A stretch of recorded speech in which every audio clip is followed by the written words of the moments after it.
નમસ્તે મિત્રો, આપ જોઈ રહ્યા છો ભારતીય જનસંદેશ સમાચાર.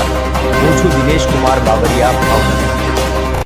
નમસ્કાર દર્શક મિત્રો, નવા વિડીયો સાથે આપ સૌનું હાર્દિક સ્વાગત છે. હું છું સોલંકી દર્શના. ભાવનગર જિલ્લાના વાલમધામ ગારિયાધારની શ્રી શિવમનગર પ્રાથમિક શાળાને હવે ધોરણ 6 થી 8 માટેની મંજૂરી મળી ગઈ છે. આવનારા શૈક્ષણિક સત્રથી અહીં ઉચ્ચ પ્રાથમિક વિભાગ શરૂ થશે, જેનાથી સ્થાનિક વિદ્યાર્થીઓને ગુણવત્તાયુક્ત શિક્ષણની સારી સુવિધા મળશે.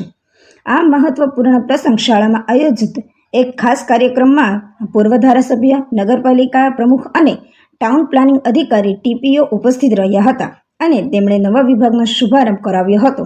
મોટી સંખ્યામાં વાલીઓએ પણ આ કાર્યક્રમમાં ભાગ લીધો હતો. આ મંજૂરી શાળાના વિકાસમાં એક મોટી સિદ્ધિ છે. Bureau chief Dinesh Kumar Babariya, Bhavnagar. અહેવાલ રિપોર્ટર મુકેશ S કંટારિયા, ગારિયાધાર.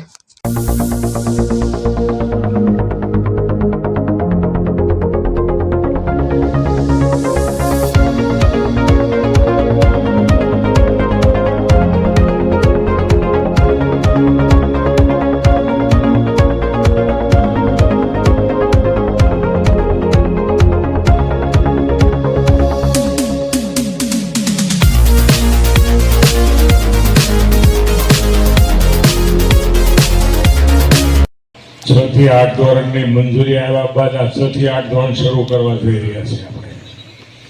આ પ્રસંગે ઉપસ્થિત આપણા જિલ્લાના મહામંત્રી ભાઈ શ્રી વિડીભાઈ, નગરપાલિકાના પ્રમુખ શૈલેષભાઈ, નિલેશભાઈ રાઠોડ શહેર પ્રમુખ, ડોક્ટર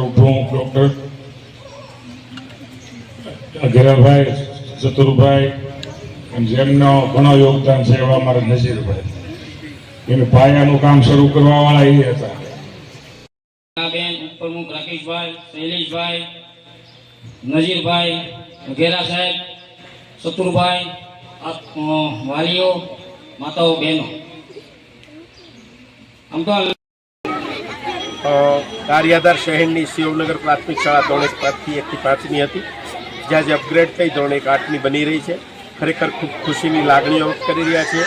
આ વિસ્તારના આગેવાનો, બાળકોના માટે એક સારા સમાચાર છે, વાલીઓ માટે પણ સારા સમાચાર છે.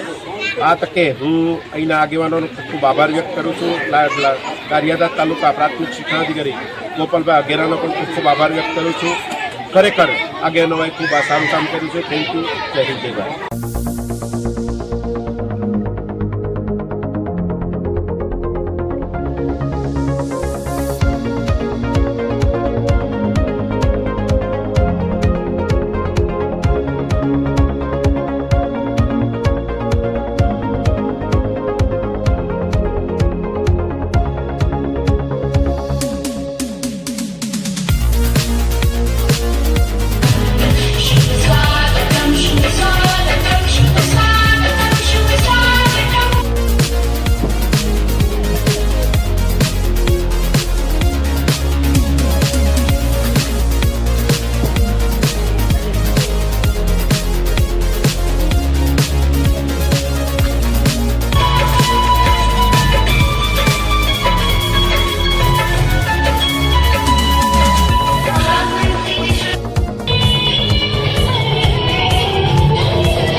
તમામ મહેમાનોને વિનંતી કરીશ કે આપણે દીપ પ્રાગટ્યથી આ કાર્યક્રમને ખુલ્લો મૂકશું. સૌને વિનંતી.